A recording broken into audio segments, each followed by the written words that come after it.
Welcome to mid day debate. నేను మీ రాజమౌళి. తెలంగాణకు సంబంధించిన 2 కేసులు సుప్రీంకోర్టులో విచారణ జరుగుతున్నాయి. ఒకటి ఫోన్ ట్యాపింగ్ కాగా మరొకటి ఎమ్మెల్యేల అనర్హత పిటిషన్. స్పీకర్ తీర్పై బీఆర్ఎస్ మరోసారి కోర్టుకు నెట్లెక్కింది. ఫోన్ ట్యాపింగ్ కేసులో ఐఎస్బీ మాజీ చీఫ్ ప్రభాకర్ రావు మరో వారం రోజుల కస్టడీ పొడిగించింది. ఇలాంటి అంశాలపై ఇవాటి మిడ్ డే డిబేట్లో చర్చిద్దాం. సో మనతో పాటు సతీష్ గారు కాంగ్రెస్ నాయకులు జాయిన్ అయ్యారు, కంబోజ్ వెంకటేశ్వర్లు గారు బీఆర్ఎస్ అధికార ప్రతినిధి జాయిన్ అయ్యారు, అదేవిధంగా అంద్యం రామరెడ్డి గారు బీజేపీ అధికార ప్రతినిధి జాయిన్ అయ్యారు, ఉప్పల్ లక్ష్మణ్ గారు విశ్లేషకులు కూడా మనతో చేరారు. ముందుగా లక్ష్మణ్ గారు, గుడ్ ఆఫ్టర్నూన్ అండి. చెప్పండి లక్ష్మణ్ గారు, ఏదైతే మొత్తం మీద తెలంగాణ ప్రభుత్వానికి సంబంధించినటువంటి 2 కేసులకు సంబంధించి ఏదైతే ఒకటి ఎమ్మెల్యేల అనర్హత పిటిషన్, ఆల్రెడీ స్పీకర్ గారు క్లీన్ చిట్ ఇచ్చారు, వీళ్ళు పార్టీ మారలేదు, పార్టీలో ఉన్నారు అని, దీన్ని సవాల్ చేస్తూ కూడా సుప్రీంకోర్టును ఆశ్రయించారు బీఆర్ఎస్ పార్టీ.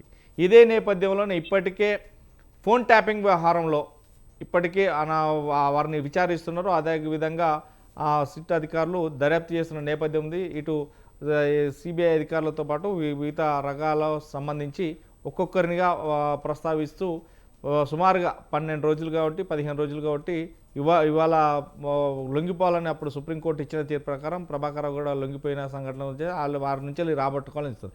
కానీ ఏదేమైనా సుప్రీంకోర్టు ఇచ్చిన తీర్పు ప్రకారం చూస్తే సుప్రీంకోర్టు గైడ్లైన్స్ ప్రకారం ప్రభుత్వం నడుచుకుంటే, అలాగే ఇక్కడ ఉన్న హోదాతనంలో ఏదైతే స్పీకర్ మించిన వారు లేరు, స్పీకర్ ఖచ్చితంగా ఇలా నిర్ణయం తీసుకున్నారు, స్పీకర్ తుర్నిర్ణయం అని చెప్పినప్పటికీ స్పీకర్ చేసిన దాన్ని మళ్ళీ సుప్రీంకోర్టు మెట్లు ఎక్కలేదు. ఎలా చూడొచ్చండి?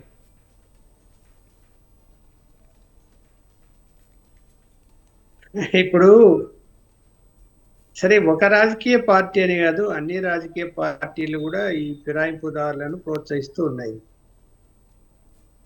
మనం చూసాం టిఆర్ఎస్ గవర్నమెంట్ లో తెలుగుదేశం వాళ్ళు టిఆర్ఎస్ వెళ్ళడము, మళ్ళీ బీఆర్ఎస్ మళ్ళీ కాంగ్రెస్ వాళ్ళందరినీ తీసుకోవడం, ఇవన్నీ జరిగిపోయాయి. ఇప్పుడు కూడా కాంగ్రెస్ బీఆర్ఎస్ పార్టీ వాళ్ళని 10 మందిని తీసుకున్నారు. అది బహిరంగ రాజ్యము. ఇంకా చట్టం రూలు, స్పీకర్ గారి జడ్జిమెంట్లు, సుప్రీంకోర్టు ఏం చెప్తుంది అన్నీ కూడా చూడాలి. ఇప్పుడు స్పీకర్ గారు కూడా 5గురికి క్లీన్ చిట్, వాళ్ళ మీద ఆధారాలు లేవు, వాళ్ళు కాంగ్రెస్ లో చేరినట్టు అని చెప్పారు. ఇప్పుడు ఉదాహరణలు ఏం చెప్తున్నారంటే, ఎమ్మెల్యేకి వచ్చేటువంటి శాలరీలో పార్టీ ఫండ్ కింద ఒక 5,000 తీసుకుంటారు, ఇప్పటికీ తీసుకుంటున్నారు, కాబట్టి వాళ్ళు బీఆర్ఎస్ లో ఉన్నట్టే అని.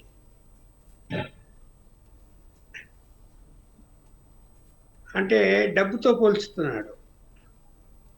కానీ ఇక్కడ వాస్తవంగా మనం అందరం చూసాము ఛానల్స్ లో, కాంగ్రెస్ పార్టీ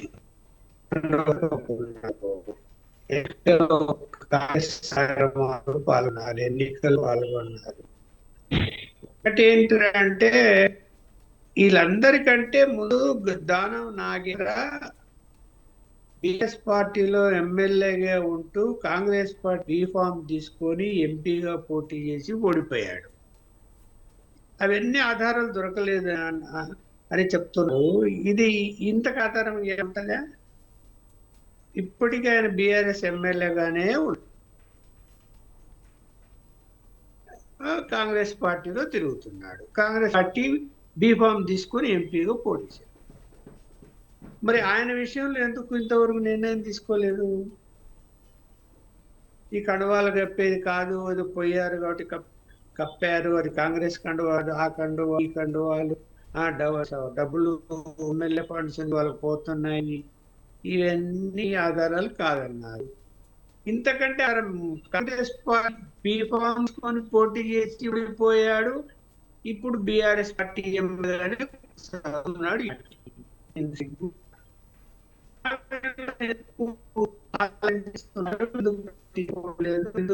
వేసుకుంటున్నారు. మరి కాబట్టి సుప్రీంకోర్టు గతంలో పశ్చిమ బెంగాల్ ఇట్లనే బీజేపీ నుంచి మమతా బెనర్జీ పార్టీలు ఏరితే స్పీకర్ ఇలాంటి నిర్ణయాలు తెచ్చుకుంటే కోర్టు అతని సరసత్వాన్ని రద్దు చేసింది. మాజీ అయ్యాడు బీజేపీ ఎమ్మెల్యే అక్కడ. కాబట్టి ఇక్కడ సుప్రీంకోర్టు ఇవాళ విచారణ జరుగుతున్నది. మరి ఏమి కౌంటర్ వేశారు. సుప్రీం ఏం ప్రశ్నలు వేస్తుంది, మరి ఈరోజు ఏమన్నా నిర్ణయాలు వస్తాయా, మళ్ళీ వాయిదా పడుతుందో చూడాలి మనం. కానీ నైతికంగా ఆలోచించాలి రాజకీయ పార్టీలు అన్ని కూడా. ఇప్పుడు వెంకుటంలో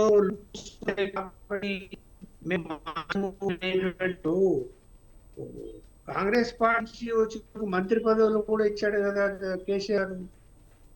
మరి ఎట్లా ఏ విధంగా ప్రజలు ఒక రాజకీయ పార్టీకి మనం ఓట్లేస్తున్నాము ఈ నాయకుడికి అని చెప్పి ఆ పార్టీకి ఓట్లేస్తే, ఆ పార్టీలో గెలిచి పార్టీలోకి పోయి నేను పనిచేస్తాను అంటే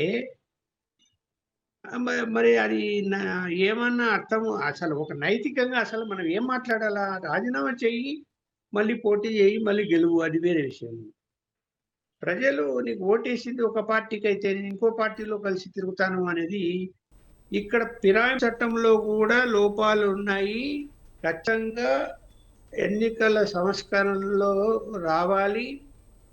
ఈ ఫిరాయింపులకు డెడ్ ఎండ్ పలకాలి. లేకపోతే కనుక ఇలాగే జరుగుతూనే ఉంటాయి. ప్రభుత్వాలు పడిపోయే పరిస్థితులు కూడా ఇట్లా ఆదుకునే పరిస్థితి వస్తుంది. మనం చూసాం కదా రాజస్థాన్, మన మధ్యప్రదేశ్లో ఒకసారి ఏం జరిగింది, ఈ తర్వాత కర్ణాటకలో ఏం జరిగింది. బీజేపీ అలాగే ప్రోత్సహించి అలాగే పార్టీలు మార్పించుకొని అధికారంలోకి రాగలిగిన పరిస్థితులు చూసాం కదా. వాళ్ళు రాజీనామా మరి చేయించారు సార్. అందు లక్ష్మణ్ గారు, మధ్యప్రదేశ్ లో కర్ణాటకలో రాజీనామా చేశారు. వాళ్ళు ఎమ్మెల్యే పదవికి రాజీనామా చేసి బీజేపీలో చేరారు. తర్వాత బీజేపీ నుంచి పోటీ చేశారు. ఒక్క నిమిషం రామరెడ్డి గారు క్లోజ్ గా విషయం చెప్పాలి. గవర్నమెంట్ ఉండండి గవర్నమెంట్ కు సపోర్ట్ చేసి గవర్నమెంట్ అధికారంలోకి వచ్చినాక రాజీనామా చేశారు. కాదు, వాళ్ళు రాజీనామా చేయడంతోనే వాళ్ళ మెజారిటీ పడిపోయింది. వాళ్ళు రాజీనామా చేయడంతో మెజారిటీ పడిపోతే వాళ్ళు రాజీనామా చేశారు. రాజీనామా సమర్పించారు గవర్నర్ కు, ముఖ్యమంత్రుడు.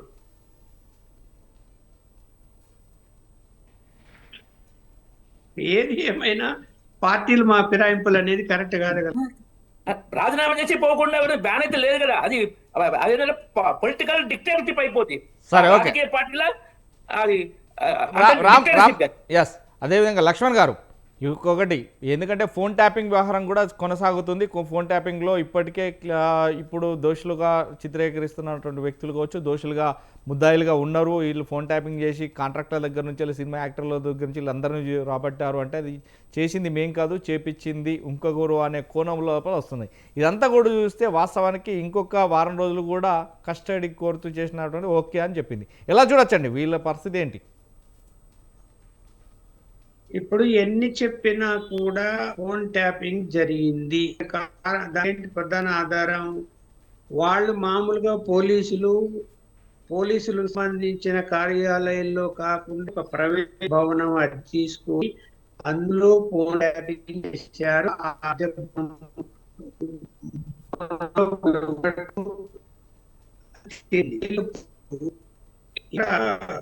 జాతీయ భద్రతకు సంబంధించిన అంశాలు ఏదైనా తీవ్రవాద అంశాలలో అది కూడా కేంద్ర హోంశాఖ పర్మిషన్ ఇస్తేనే ఏ టెలిఫోన్ సంస్థలైనా ఓ ట్యాపింగ్కు అనుమతి ఇవ్వాలి. ఇది చట్టం.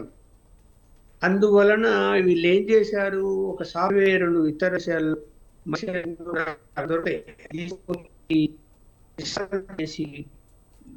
అది ఏదైనా దొంగలను పట్టుకోవడానికో లేకపోతే రౌలు పట్టుకోవడానికో లేకపోతే తీవ్రవాదులను పట్టుకోవడానికో కాకుండా రాజకీయ ప్రయోజనాల కోసము దాన్ని వాడుకొని సొంత పార్టీల వాళ్ళ మీదనే నిఘాలు పెట్టి వాళ్ళ ఫోన్లు కూడా టైం చేసి, ఎందుకంటే పెడతారేమో, ప్రభుత్వం పడిపోతుందేమో ఇట్లా.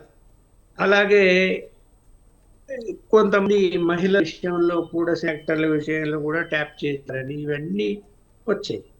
ఇంకా ట్యాప్ చేయడం అంటే ఇప్పుడు ఫోను అట్లాంటి సిస్టమ్ ఒకటి తీసుకొచ్చిన తర్వాత ఎవరి ఫోన్లోనే ట్యాప్ ఎవరి నెంబర్ ఎంటర్ చేస్తే ట్యాప్ అయిపోతుంది. వాళ్ళది రింగ్ అని ఇక్కడ వినొచ్చు, రికార్డు కూడా చేయొచ్చు. ఎవరి ఫోన్ ఎంటర్ చేస్తే ఆ పిల్ల రింగ్ అయింది వినొచ్చు, రికార్డ్ చేయవచ్చు. ఇది ఒక బాధ్యత గల పోలీస్ ఆఫీసర్ ఆయన అది చెయ్యొచ్చా చేయకూడదా అనేది తెలీదా? చెయ్యకూడదు కదా. పై వాళ్ళు చెప్పారు అంటే పై వాళ్ళు చెప్తారు. అయితే గనక ఆ పని నువ్వు చేస్తే రేపొద్దున చట్టానికి దొరికిపోతాను, తప్పు నేను చేయను చెప్పాలి ఆయన. కానీ చేశాడు అని ఆయన మీద ఆరోపణతో ఇప్పుడు విచారణ జరుగుతున్నది. రైట్. రామరెడ్డి గారు, సార్ ఏదైనా కానీ మొత్తం మీద సుప్రీంకోర్టులో విచారణ జరుగుతున్నాయి. ఒకటి ఫోన్ ట్యాపింగ్ కాగా మరొకటి మాత్రం ఎమ్మెల్యే అనర్హత పిటిషన్. ఎస్, ఈ రెండింటి మీద ప్రధానంగా అంటే అందరికి తెలిసిన విషయమే. ఎందుకంటే పార్టీలు మారినా కానీ కండోలు కప్పుకున్నా కానీ పార్టీలు మారలేదని క్లీన్ చిట్ ఇచ్చారు. ఇది మేము ఆల్రెడీ అనుకున్నదే, ఇలాంటి తీర్పు వస్తుందని స్పీకర్ నుండి అనేది ఆల్రెడీ బీఆర్ఎస్ పార్టీ చెప్పారు. అదేవిధంగా నాయకులు కూడా చెప్పారు. కానీ ఏదైనా కానీ కులంక్షంగా ఖచ్చితంగా ఇక్కడ స్పీకర్ అనర్హత వేటు వేస్తాడా, స్పీకర్ ఎలాంటి నిర్ణయం తీసుకుంటా అదంతా కూడా ఆ చట్టసభల్లోకి ఏదైనా లీగల్గా స్పీకర్ తుది నిర్ణయమే, దాని తర్వాతనే ఆలోచిద్దామని సుప్రీంకోర్టు కూడా చెప్పింది. 1కి 2 సార్లు 2కి 3 సార్లు విచారించారు, తర్వాత నోటీసులు పంపించారు. విచారించిన తర్వాత లేదు, వీళ్ళు పార్టీలు మారలేదు అనేది క్లీన్ చిట్ ఇచ్చారని చెప్తున్నారు. దీన్ని అనుకొని లేదు ఇలాంటిది కాదు, ఖచ్చితంగా పార్టీలు మారారు, బీఫామ్ తీసుకున్నారు, ఎమ్మెల్యేలుగా ఉన్నారు అంటే అతని పైన తప్ప మిగతా అందరిపైన కూడా 5గురి పైన క్లీన్ చిట్ ఇచ్చినట్టుగా ఉంది. ఇప్పుడు ఏదైతే బీఆర్ఎస్ నాయకులు కావచ్చు, మాజీ మంత్రులు కావచ్చు, ప్రజెంట్ ఎమ్మెల్యేలు కావచ్చు సుప్రీంకోర్టు ఆశ్రయించారు. ఇంకోటి ఫోన్ ట్యాపింగ్ కూడా వ్యవహారం నడుస్తుంది. ఏదైతే రాజకీయ నాయకులు కావచ్చు, కాంట్రాక్టర్లు కావచ్చు, లేకుంటే బడా వ్యక్తులు కావచ్చు, వీళ్ళందరినీ కూడా ఒక నక్సలిజం పేరుతోటి మాత్రం వాళ్ళ నెంబర్లు, నక్సలైట్ అనే పేరుతోటి మాత్రం ఆ నెంబర్లను ట్యాప్ చేసి పెద్ద జడ్జీల నేపథ్యం కావచ్చు, లేదంటే క్రిమినల్ లాయర్స్ కావచ్చు, వీళ్ళందరికీ కూడా ఫోన్ ట్యాపింగ్ చేశారు. దాంట్లో కోట్లాది రూపాయలు సంపాదించారనేది ఒక వాదన అయితే వినిపించింది. అదేవిధంగా చాలా వరకు ఐఏఎస్లు కావచ్చు, ఐపీఎస్లు కావచ్చు, కొంతమంది కూడా భయపడ్డారు. అంటే నాకు తెలిసినంత వరకు కొంతమంది ఐఏఎస్లు కూడా భయపడ్డారు. ఈ రాజమౌళి గారు మనం ఏదైనా మాట్లాడాలి అనుకున్నా కానీ వేరే అద్దండి, నేరుగా మాట్లాడుకుందాం, ఈ ఫోన్ ట్యాపింగ్లు అనేది ప్రచారం నా దృష్టికి కూడా వచ్చింది. ఇలాంటి నేపథ్యంలో ఒక భయాందోళనకు గురి అయింది. ఇప్పుడు దాని వ్యవహారం ఉంది. ఎలా చూడొచ్చు అంటారండి? అదే ఇప్పుడు పార్టీ ఫిరాయింపుల విషయంలో ఇంతకుముందు బీఆర్ఎస్ పార్టీ కానీ, ఇప్పుడు కాంగ్రెస్ పార్టీ కానీ, గతంలో కాంగ్రెస్ పార్టీ కానీ ఏంటంటే తమ రాజకీయ స్వార్థాల కోసం చట్టం లేకముందు ఓపెన్గా, అప్పుడు చట్టం లేదు, నిరోధక చట్టం రాజీవ్ గాంధీ 1985లో తీసుకురావడం జరిగింది. అంతకుముందు 1937లోనే ముస్లిం లీగ్ నుంచి గెలిచిన వాళ్ళని తీసుకొని మంత్రి పదవి ఇచ్చింది కాంగ్రెస్. పార్టీ ఫిరాయింపులను ఆరంభించింది కాంగ్రెస్, పార్టీ ఫిరాయింపులను ప్రోత్సహించింది కాంగ్రెస్, పార్టీ ఫిరాయింపుల వాడుకొని పార్టీలను చీల్చింది కాంగ్రెస్, పార్టీ ఫిరాయింపుల నిరోధక చట్టం తెచ్చింది కాంగ్రెస్, పార్టీ ఫిరాయింపుల నిరోధక చట్టాన్ని ఉండంగా కూడా పార్టీ ఫిరాయింపులను పండుగ చేసుకుంది బీఆర్ఎస్, పార్టీ ఫిరాయింపుల చట్టానికి తూట్లు పొడిచి పాతరేస్తుంది కాంగ్రెస్. సో ఈ విధంగా అన్ని విధాలుగా దాన్ని దుర్వినియోగం చేస్తారు. రాజీవ్ గాంధీ తెచ్చిన చట్టాన్ని రాహుల్ గాంధీ సమాధి చేస్తుండు. ఇది కాంగ్రెస్ విధానం. ఇక మళ్ళా ఒక పుస్తకం పట్టుకుంటాడు, అది రాజ్యాంగం అదైతుంది ఇదైతుంది అని పార్లమెంట్ లోపల బయట పబ్లిక్ మీటింగ్లో, ఎలక్షన్ మీటింగ్లో అన్ని డ్రామాలు చేస్తాడు. మరి ఇక్కడ జరిగింది ఏంటి? ఇప్పుడు మీరు ఎవరైనా విలేకరులు ప్రజలు నడితే వీళ్ళు ఫిరాయించారు అంటే స్పష్టంగా 95% పబ్లిక్ చెప్తారు వాళ్ళు పార్టీలు వాళ్ళే మేము పార్టీ ఫిరాయిస్తున్నాం, మేము కాంగ్రెస్ పార్టీలో జాయిన్ అయినామని బాహాటంగా మీడియా ముందు కూడా చెప్పారు. ఏకంగా ముఖ్యమంత్రి, కాంగ్రెస్ ముఖ్యమంత్రి రేవంత్ రెడ్డిని కండువాలు కప్పించుకుండ్రు. ఇక ఈయనైతే ఎంపీగా పోటీ చేశాడు. కడియం శ్రీగారి తన బిడ్డకు కాంగ్రెస్ టికెట్ ఇప్పించుకొని ఆమె అప్పటికి ఫామ్ మీద సైన్ కూడా చేసిండు.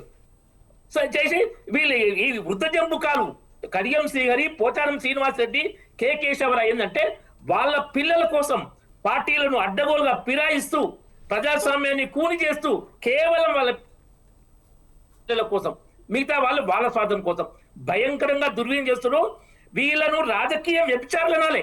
ఈ గోడ దాటిన ఎమ్మెల్యేలు ఇంకా మిగతా లీడర్లు ఎవరైతే పదవులకు రాజీనామా కూడా, పదవులకు ప్రజాప్రతినిధి పదవికి రాజీనామా చేసే పోయే స్వేచ్ఛ ఉంది. నాట్ లెస్ దాన్ 2/3 పరంగా పార్టీని విలీనం చేసే స్వేచ్ఛ ఉంది, రాజ్యాంగ పరంగా ఉంది. అది రాజ్యాంగబద్ధమైన వాటిని వీటిని ఏకదాటిన కట్టకూడదు.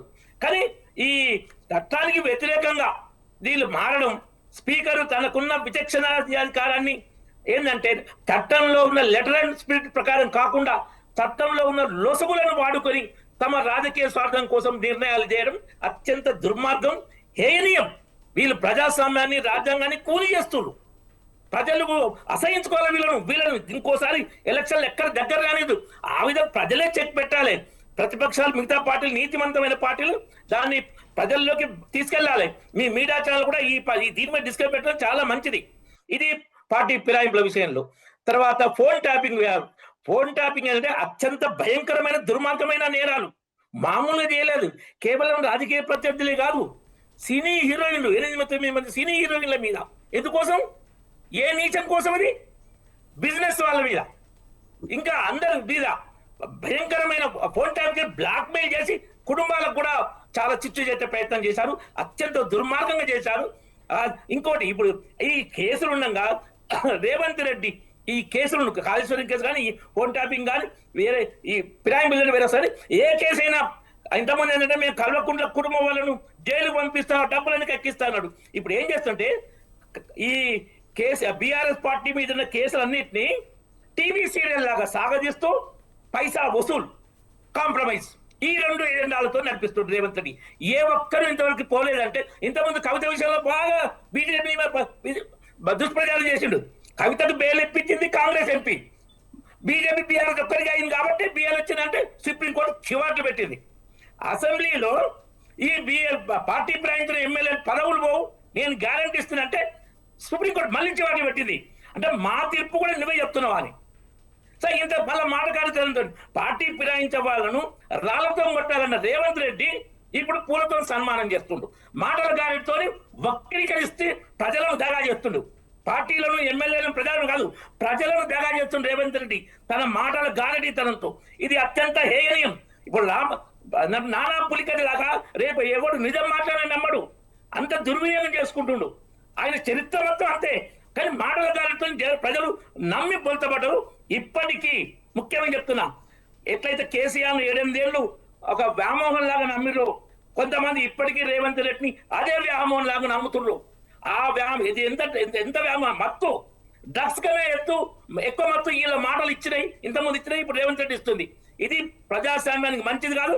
ఆ వ్యక్తిగత అంటే వ్యామోహం నుంచి ప్రజలు బయటకు వచ్చి ప్రజలు, సమాజం, రాష్ట్రం, దేశం, చట్టం, నీతి, న్యాయాన్ని గౌరవించి దాని మీద ప్రజలు యాక్టివ్ ఉన్నప్పుడే ఇలాంటి దుర్మార్గాలు జరిగాయి. పార్టీ ఫిరాయింపులను నిరోధిస్తేనే ప్రజాస్వామ్యం బ్రతికి బట్టకట్టేది, ప్రజలకు చట్టం మీద గౌరవం ఉండేది. సో మొత్తం మీద అంటే ఇప్పుడు పార్టీ ఫిరాయింపులు అనేది వాస్తవానికి ఎప్పటి నుండో జరుగుతున్నాయి, 1985 నుంచి వెళ్ళి అని అంటున్నారు. కానీ ఇదంతా కూడా చూస్తే కనుక 1/3 అంటే 2/3 1/3 అనే నిదానంతో వస్తున్నారు. అంటే వాస్తవానికి మీ పద్ధతి ప్రకారం బీజేపీలో ఎవరైనా చేరాలంటే రాజీనామా చేసి వస్తేనే తీసుకుంటామని అన్నారు కదా. ఇలాంటి నేపథ్యంలోనే ఎవరైనా వాళ్ళ నియోజకవర్గం బాగుపడాలి అని చెప్పేసి అంటే పార్టీ ఫిరాయింపులు ఖచ్చితంగా ఉంటాయి, జరుగుతాయి, తీసుకుంటామని అంటున్నారు. అంటే రాజ్యాంగబద్ధంగా నిజంగానే అప్పుడు ఆ పార్టీ మీద గెలిచిన వ్యక్తి నిజంగా పోతే వాళ్ళకి క్రమశిక్షణ చర్యలు అంటూ పార్టీ తీసుకోవడానికి కానీ ఎలాంటి కానీ లేవంటారా? మొదలు 1985లో ఈ చట్టం తెచ్చినప్పుడు రాజీవ్ గాంధీ గారు నాట్ లెస్ దాన్ 1/3 అని పెట్టారు. తర్వాత అది 1/3 ఈజీగా వెళ్ళిపోతుంటే వాజ్పేయి గారు ప్రైమ్ మినిస్టర్ ఉన్నప్పుడు దాన్ని నాట్ లెస్ దాన్ 2/3గా మార్చడం జరిగింది. కానీ 2/3 ఇప్పుడు తలసాని శ్రీనివాస్ యాదవ్ 2014లోనే టీఆర్ఎస్ ప్రభుత్వంలో మంత్రిగా ప్రమాణం చేసి 2017లో టీడీపీ పార్టీ విలీనం చేసుకుంటూ 14 నుంచి 17 అంటే 3 ఏళ్ల తర్వాత, ఈ 3 ఏళ్లు ఆయన టీడీపీ ఎమ్మెల్యే, టీఆర్ఎస్ మంత్రి. ఇదేమన్నా చట్టానికి అనుగుణమా? బాహాటంగా దుర్వినియోగం. అప్పుడు ఆ తలసాని శ్రీనివాస్ యాదవ్ విలేకరులు అడిగితే నేను రాజీనామా సమర్పించిన అన్నాడు. విలేకరులు స్పీకర్ మధురాచార్యని అడిగితే రాజీనామా లెటర్ నా జేబులో లేదన్నాడు. మళ్ళీ ఆ స్పీకర్ వాళ్ళను ఆఫీస్ వాళ్ళను ఎంక్వైరీ చేస్తే మా ఆఫీస్లో రాజీనామా లెటర్ లేదన్నారు. ఎన్ని డ్రామాలు! ఏమర్థమైంది దీంతో? ఎంత దుర్వినియోగం! సో ఈ విధంగా ఏంటంటే ఈ 2 పార్టీలు పార్టీ ఫిరాయింపుల నిరోధక చట్టాన్ని సమూలం దుర్వినియోగం చేసినాయి. అందులో కీలక పాత్ర స్పీకర్లు పోషించరు. ఇది అత్యంత హేయనీయం. ముఖ్యమంత్రులు పోషించరు, స్పీకర్లు పోషించరు. దీనికి చెక్ పెట్టాలి. లేకుంటే ప్రజాస్వామ్యం మనుగడ కష్టమవుతుంది, చట్టాల మీద ప్రజలకు విశ్వాసం పూర్తిగా సన్నగిలుతుంది. ఇది అత్యంత ప్రమాదకరం. రైట్. ఇంకొక విషయం చెప్తా అండి, ముఖ్య విషయం.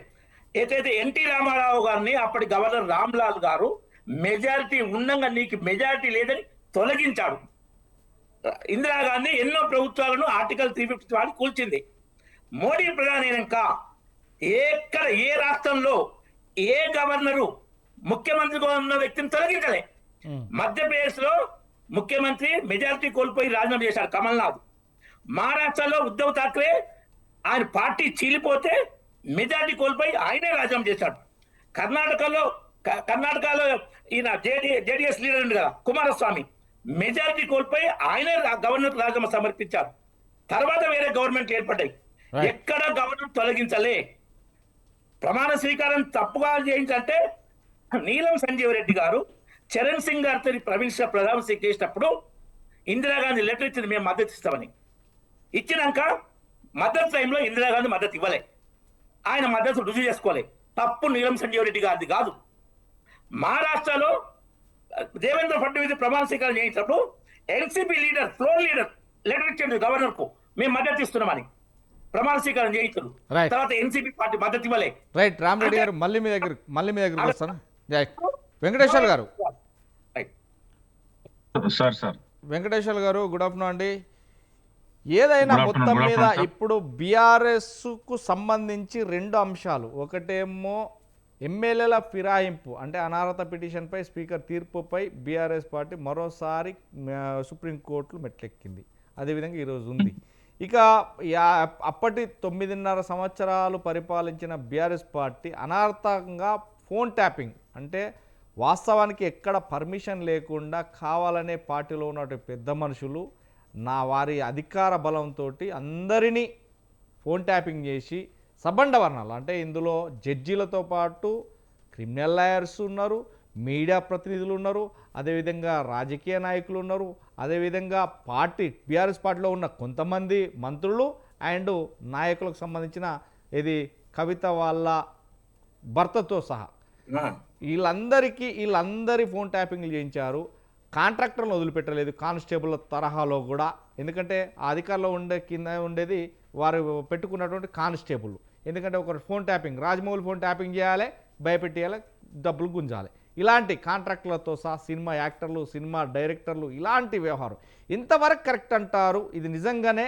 ఎందుకంటే 26 సోమవారంగా 26 హార్డ్ డిస్కులు ధ్వంసం చేశారు. ఎందుకంటే హార్డ్ డిస్కులో ధ్వంసం చేసే అర్హత ఎవరికి లేదండి, ఎవరు కూడా ఇవ్వరు.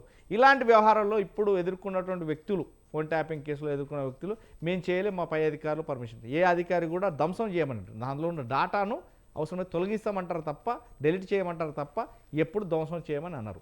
ఈ రకంగానే సుప్రీంకోర్టు కూడా చెప్పడం జరిగింది, అధికారులు కూడా చెప్పడం జరిగింది. ఈ రెండు అంశాలకు సంబంధించి ఒకటేమో ఫోన్ ట్యాపింగ్ అయితే, మరొకటేమో అనర్హత వేటు, ఎమ్మెల్యేల అనర్హత వేటు. ఈ రెండింటికి సంబంధించి సుప్రీంకోర్టుకు ఎక్కడం జరుగుతుంది. అంటే ఎంతవరకు ఎక్కుతారు? అంటే ఒకరు చేస్తే న్యాయం, ఒకరు చేస్తే అన్యాయమా అనేది కాంగ్రెస్ పార్టీ వ్యవహరిస్తుంది. ఎలా చూడొచ్చండి? గుడ్ ఆఫ్టర్నూన్ స్వతంత్ర and family members also good evening. ఇప్పుడు మీరు ఏం చెప్పారంటే 10 మంది ఎమ్మెల్యేల పార్టీ ఫిరాయింపు ఒకటిను గత ప్రభుత్వంలో ఫోన్ ట్యాపింగ్ గురించి చెప్పారు. నేను ఏమంటున్నా అంటే గత ప్రభుత్వంలో ఫోన్ ట్యాపింగ్ జరిగిన మాట వాస్తవమే అనుకుందాం. వాస్తవం అయితే కేంద్రం ప్రభుత్వం ఇంటెలిజెన్సీతోని పర్మిషన్తో అయిందా, రాష్ట్ర ప్రభుత్వమే చేసిందా, ఇంతమందిని ఇబ్బంది పెట్టడానికి కారణం ఎవరు? అన్ని ఎంక్వైరీలు ప్రభాకర్ రావు గారు లొంగుబాటు సుప్రీంకోర్టు అంతా చూస్తుంది. దానికి ఒక సిట్ వేశారు, దాని మీద ఎంక్వైరీలు నడుస్తున్నాయి. ఎవరు తప్పు చేసినా ఆ తప్పును ఎవరు కూడా సహకరించడానికి ఛాన్స్ లేదు, ఎవరికైనా శిక్ష పడాల్సిందే. కానీ ఏ ప్రభుత్వాలు వచ్చినా, కాంగ్రెస్ వచ్చినా, బీఆర్ఎస్ వచ్చినా, బీజేపీ వచ్చినా కూడా ఒక ఇంటెలిజెన్స్ వ్యవస్థ ఉంటుంది. వాళ్ళకు నచ్చిన వ్యక్తుల ఫోన్ ట్యాపింగ్ ఇప్పుడు చేసుకుంటారు. మొన్నటికి మొన్న కూడా రేవంత్ రెడ్డి గారు మా ఫోన్లు ట్యాపింగ్ చేస్తాడని వాళ్ళ ముఖ్యమంత్రి, వాళ్ళ ఎమ్మెల్యేలే, వాళ్ళ మినిస్టర్లే అంటున్నారు. ఇంకొక విషయం ఏంటంటే ఫోన్ ట్యాపింగ్ కు సంబంధించింది సుప్రీంకోర్టు గైడ్ లైన్స్ ఇచ్చింది, సిట్ వేశారు. ఇవాళ కూడా సజ్జనార్ మీద ఆయన ఆధ్వర్యంలో చేయమని చెప్పారు. ఏమున్నా కూడా ప్రభాకర్ రావు గారు లొంగిపోయారు. ఏమో హార్డ్ డిస్కులు పగిలిపోయినా ఎవరు పగలగొట్టమన్నారు ఎవరన్నది ఎంక్వైరీలో తేలుతుంది, వాస్తవాలు తేలుతాయి. ప్రజలకు అన్ని విషయాలు తెలుస్తాయి, ఎవరు తప్పు చేసినా శిక్షించాల్సిందే. ఇంకొక అంశం ఏంటంటే ఇవాళ బీఆర్ఎస్ పార్టీ 10 మంది ఎమ్మెల్యేలు, 3 మీద ఎస్ఎల్పి ఉంది, స్పెషల్ లీవ్ పిటిషన్, 7 మీద సుప్రీంకోర్టులో పార్టీ ఫిరాయింపుల చట్టం కేసు వేసాము. సుప్రీంకోర్టు ఏం చెప్పిందంటే ఇది మీరు 100 రోజుల్లో తేల్చండి, త్వరగా తేల్చాలి స్పీకర్ గారు. కానీ స్పీకర్ గారికి నోటీసులు ఇస్తే స్పీకర్ గారు పూర్వపరాలు మొత్తం వివరాలు దర్యాప్తు చేసిన తర్వాత మొత్తం తెలంగాణలో ఉన్న ప్రజాప్రతినిధులు, ఇంటెలెక్చువల్స్, మేధావులంతా ఒక రాజ్యాంగబద్ధమైనటువంటి స్పీకర్ పదవికి వన్నె తెస్తాడు. ఇది ఒక సోషల్ ఇంజనీరింగ్ పాలిస్తాడు, ఒక సోషల్ డిగ్నిటీ పాలిస్తాడు. ఇవాళ పార్టీ ఫిరాయింపుల చట్టంలో 7 సస్పెండ్ చేస్తాడు, 3 కూడా సస్పెండ్ చేస్తాడు ఎలక్షన్ వస్తాయని అందరూ భావించారు. ఇందులో ఉన్న బీఆర్ఎస్ వాళ్ళైనా, బీజేపీ వాళ్ళైనా, కాంగ్రెస్ వాళ్ళైనా, సుప్రీంకోర్టు కూడా అదే భావించింది. కానీ ఈ రోజు రేవంత్ రెడ్డి గారు కొండారెడ్డిపల్లె రాజ్యాంగంలో ఇవాళ వికారాబాద్ ఎమ్మెల్యే గారు స్పీకర్ గారు ఇరుక్కొని ఇవాళ రేవంత్ రెడ్డి డైరెక్షన్ లో మేము వేసిన ఎమ్మెల్యేల రిట్ పిటిషన్ మా ఎమ్మెల్యేలే కొట్టేశారు. అంటే వాళ్ళు పార్టీ మారలేదంట. ఓకే, వాళ్ళు పార్టీ మారలేదనుకుంటే 24 నెలలుగా మా తెలంగాణ భవన్ కు ఎందుకు రావడం లేదు? ఇవాళ మొన్న సర్పంచ్ ఎలక్షన్ లో వాళ్ళు నిలబెట్టిన, వాళ్ళు బలపరిచిన సర్పంచులు కాంగ్రెస్ వాళ్ళు ఎందుకు గెలిచిర్రు? మీకు నిజాయితీ ఉంటే కాంగ్రెస్ పార్టీకైనా, ఈ 10 మంది ఎమ్మెల్యేలకైనా, ఒకవేళ మీరు అకౌంట్లోకి వెళ్ళి 5,000 కట్ అవుతుందని చెప్తున్నారు కదా, అవును, పార్టీ ఆ రోజు తీసుకున్న నిర్ణయంలో మీ శాలరీకి వెళ్ళి పార్టీకి 5,000 ఇవ్వమని చెప్తే మీరు దాన్ని అట్నే కంటిన్యూ చేస్తున్నారు. అది అలా అదే క్రైటీరియా కాదు. ఏది క్రైటీరియా? ప్రజలు చెప్పింది క్రైటీరియా, మీరు కండోలు వేసుకుంది క్రైటీరియా, సుప్రీంకోర్టు చెప్పింది క్రైటీరియా, మీరు ప్రజలలో తిరుగుతున్న మాట వాస్తవ క్రైటీరియా.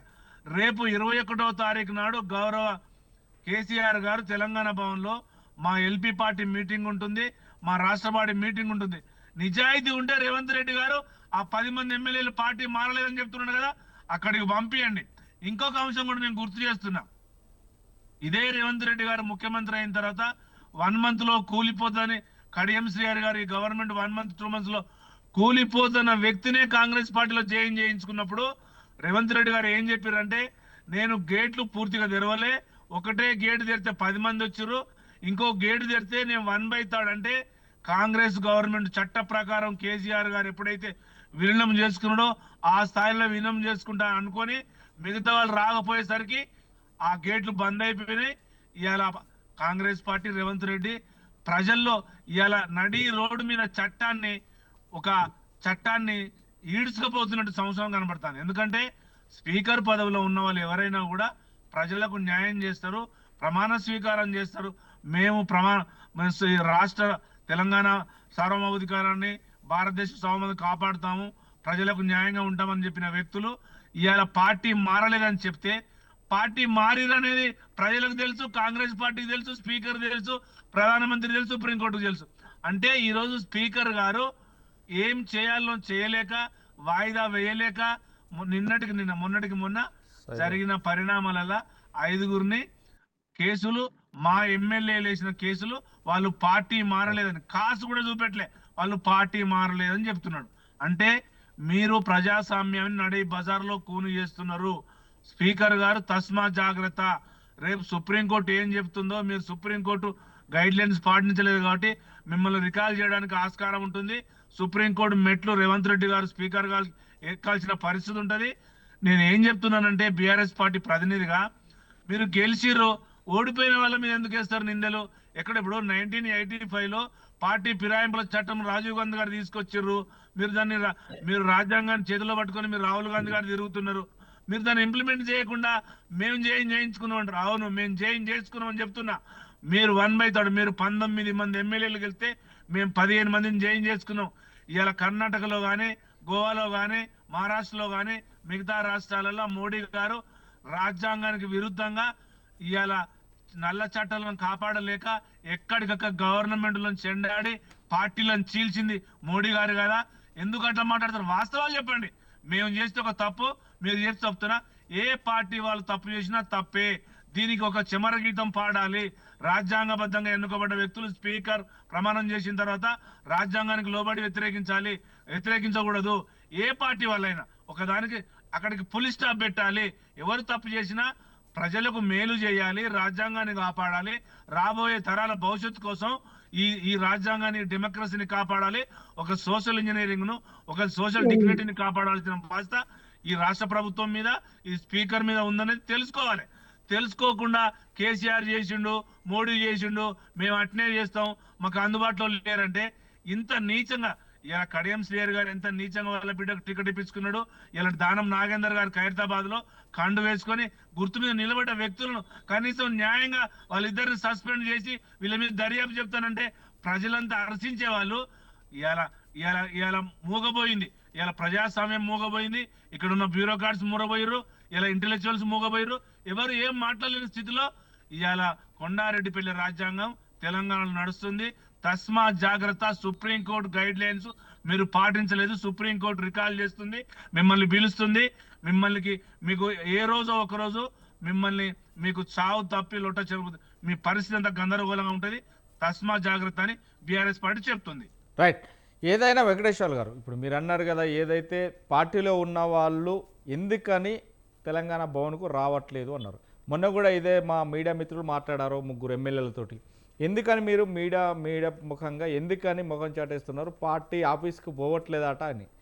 ప్రజల మధ్య గెలిచి 2 సార్లు ముఖ్యమంత్రిగా ఉన్నటువంటి వ్యక్తి ప్రజా నాయకుల సభలో, చట్టసభల్లో నిల్చొని ప్రజల కోసం కొట్లాడాల్సిన వ్యక్తే ఇటు అతను ఎప్పుడు కూడా అసెంబ్లీకి రావట్లేదు. ఒక మాజీ ముఖ్యమంత్రి 9.5 సంవత్సరాలు ఏళ్ళైనా అయినే రావట్లేదు. మేము పార్టీ ఆఫీస్కి పోయి మేమేం చేస్తాము, ఒక ముఖ్యమంత్రి హోదాలో ఉండి, ఒక పార్టీ పదవిలో ఉండి, ఒక పార్టీని ఏలిన వ్యక్తి, ఒక పార్టీ అధ్యక్షుడే రావట్లేదు అంటున్నారు. కేసీఆర్ గారు ఫామ్ హౌస్కే పరిమితం అవడంలో కారణం ఏంటి? ఎందుకంటే అప్పుడు కాంగ్రెస్ పార్టీ కూడా చెప్పింది, ఎందుకంటే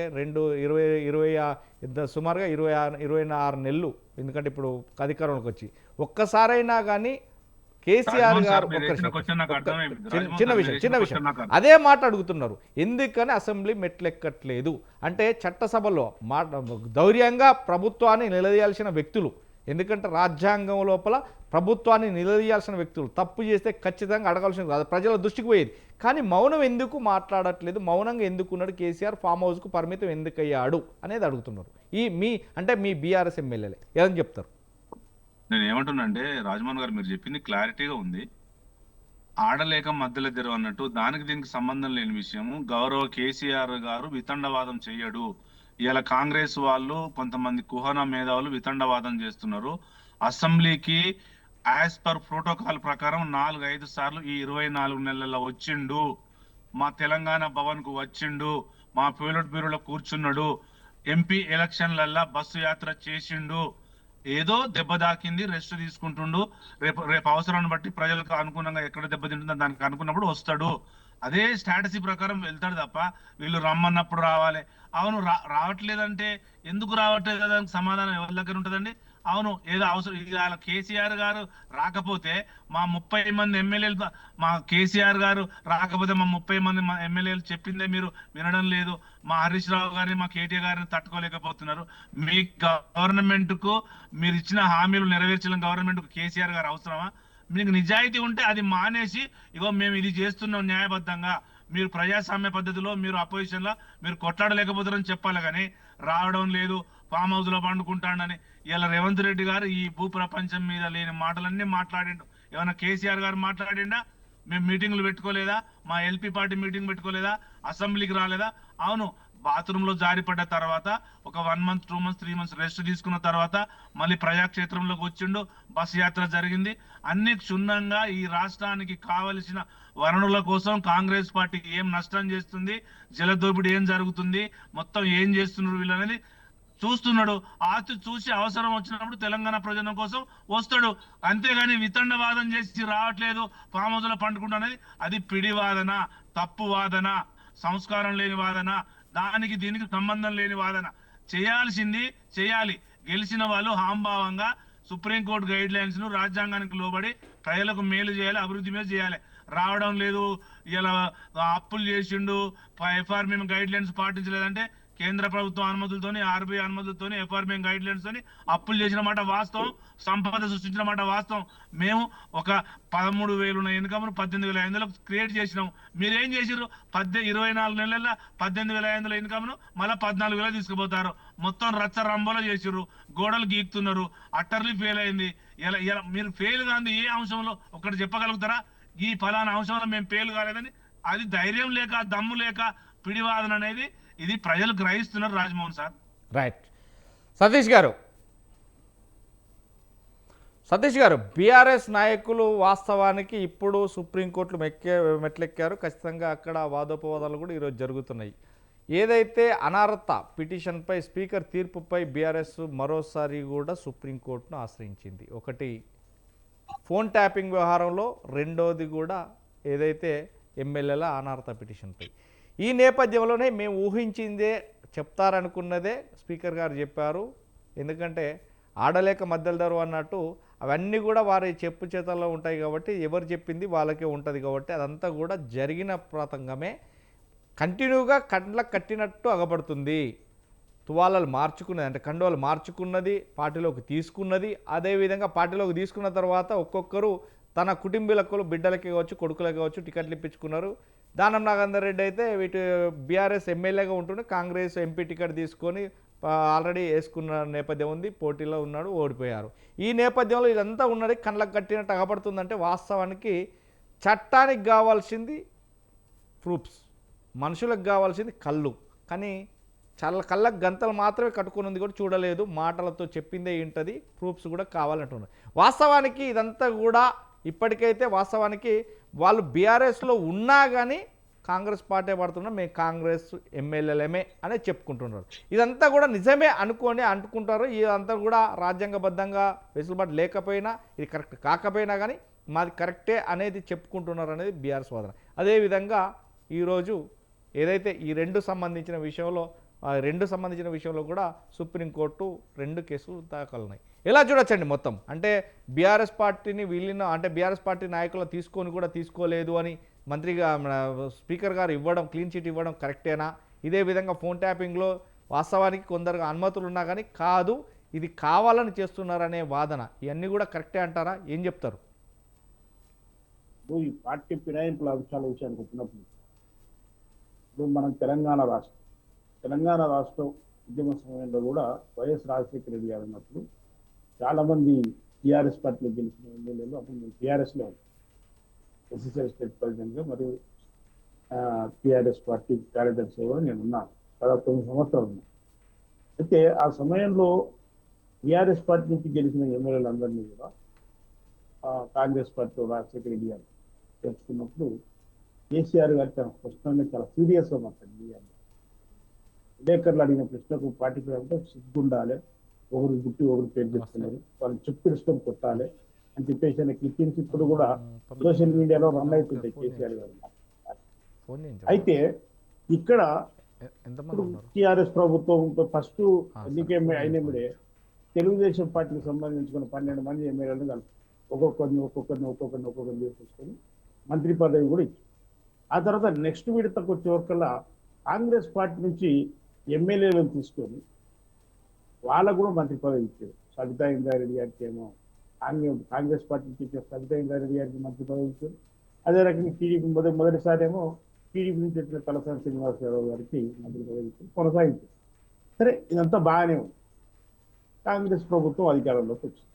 కాంగ్రెస్ పార్టీ అధికారంలోకి వచ్చింది, మేము ఎవరిని రమ్మంటే వాళ్ళు వచ్చి కలిసిండు, మాట్లాడింది వాళ్ళ నియోజకవర్గాల అభివృద్ధి. వాస్తవానికి మేము నియోజకవర్గాల అభివృద్ధి విషయంలో టీఆర్ఎస్ పార్టీ అధికారంలో ఉన్నప్పుడు ఏం చేశారంటే కాంగ్రెస్ పార్టీ ఎమ్మెల్యేని గెలిచిన జాగల, బీజేపీ గెలిచిన ఎమ్మెల్యే జాగల ఆ నియోజకవర్గాల్లో పూర్తిగా అభివృద్ధి కార్యక్రమం నిలిపివేసింది అక్కడ ఉన్న టీఆర్ఎస్ ప్రభుత్వం. అసలు వాళ్ళని పట్టించుకోవాలి. వాళ్ళని అసలు మీరు పట్టించుకోకపోగా వాళ్ళ అవినీతి, వాళ్ళ స్కూళ్ళ నిర్మాణమే కానీ, వాళ్ళ వ్యాపారాల్లో తప్పిదాలను వాటన్నిటిని వెలికి తీసి మీరు మా దాంట్లో జాయిన్ అవుతారా, లేకపోతే మిమ్మల్ని కోర్టుకి వల్ల మీ మీద కేసులు పెట్టాలని చెప్పేసి బెదిరింపులు కూడా జరిగి చాలా స్పష్టంగా తెలుగుదేశం పార్టీలో ఉన్న ఎమ్మెల్యేలకు అదే పరిస్థితి వచ్చింది. కాంగ్రెస్ పార్టీలో ఉన్న వాళ్ళను అదే రకంగా చేసి మీ నియోజకవర్గాల అభివృద్ధి మేము చేయమని చెప్పేసి అని చెప్పారు. కానీ మేము కాంగ్రెస్ పార్టీ అధికారంలోకి వచ్చిన తర్వాత రేవంత్ రెడ్డి గారి నాయకత్వంలో ఆ మాట జరగలేదు.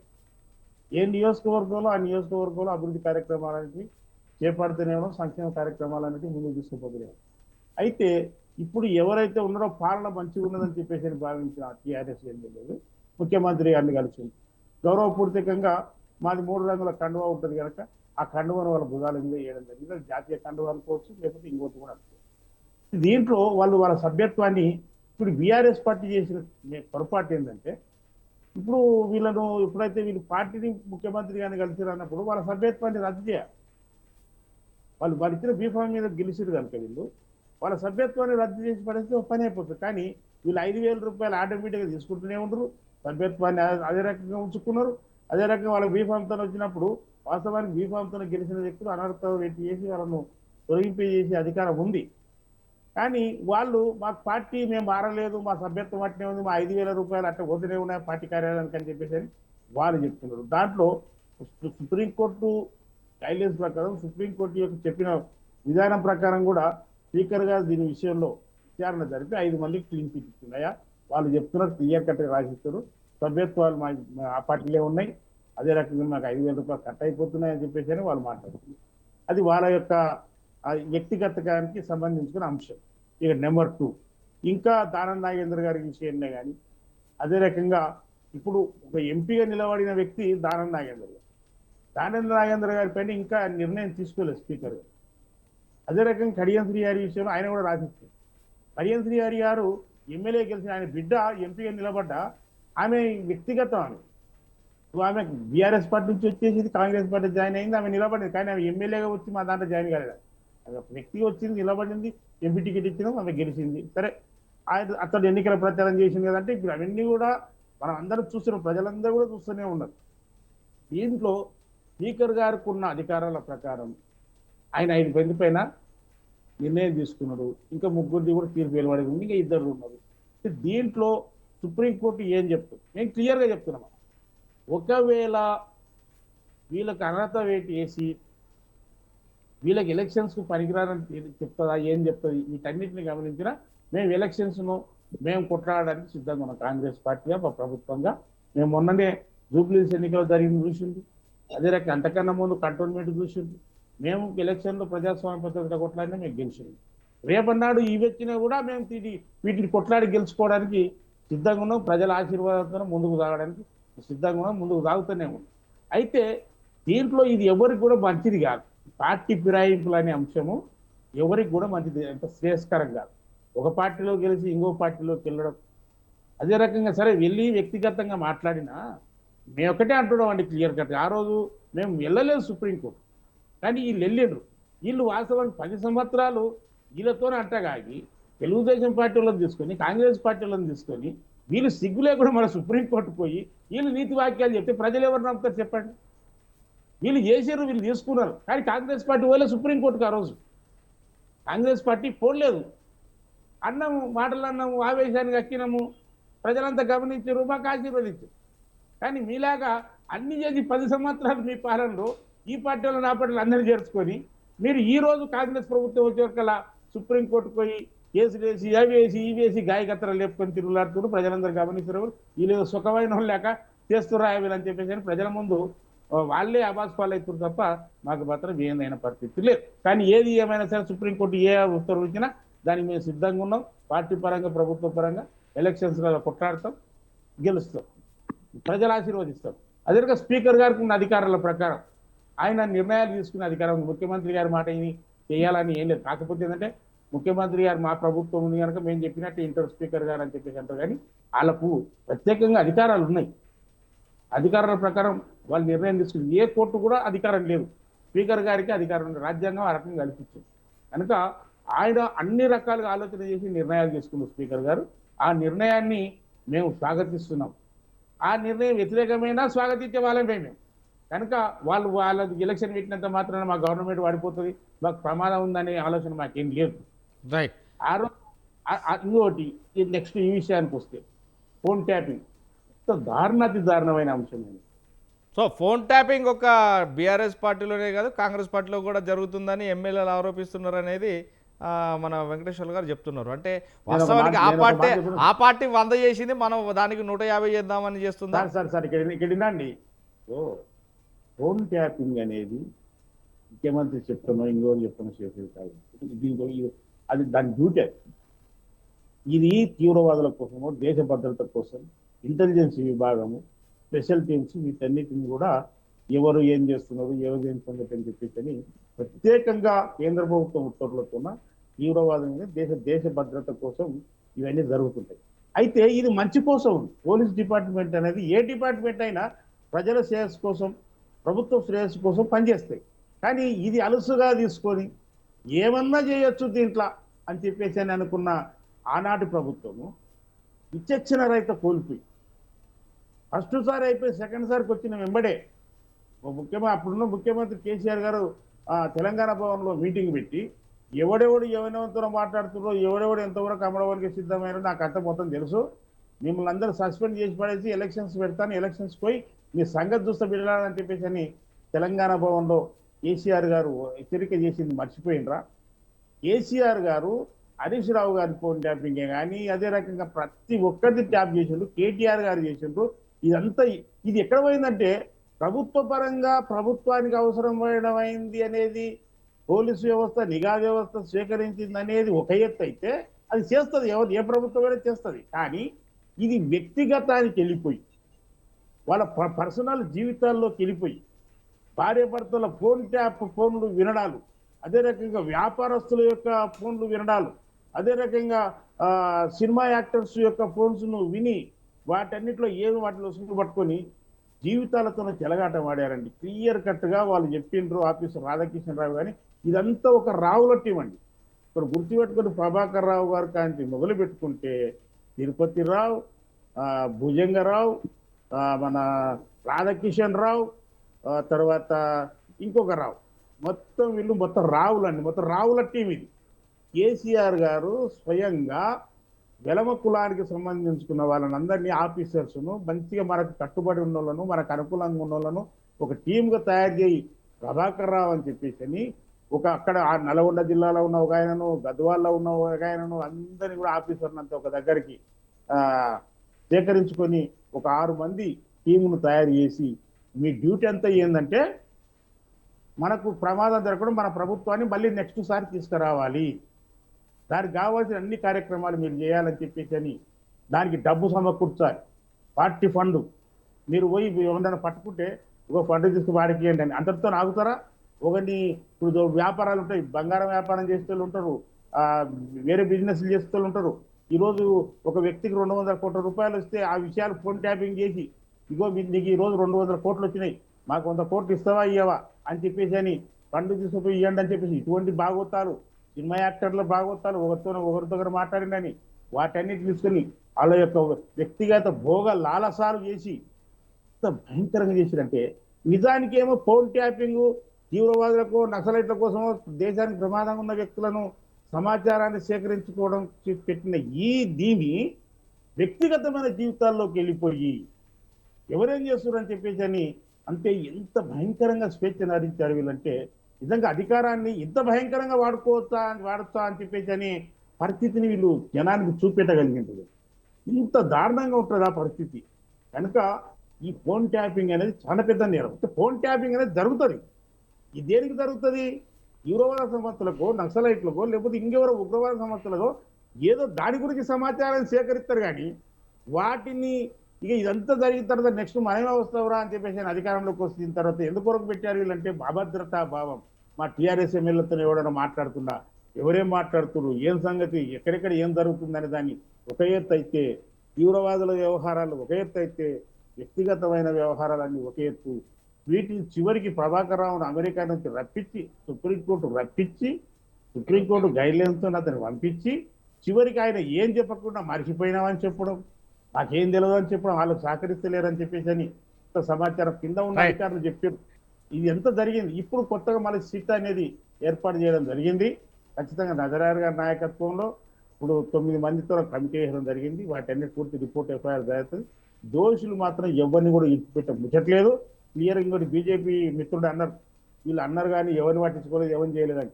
కాళేశ్వరాన్ని కమిషన్ వచ్చింది ఆల్రెడీగా, నీకు అప్పచెప్పిన సిబిఐకి రైట్ రైట్ అప్పచెప్పమన్నా సతీష్ గారు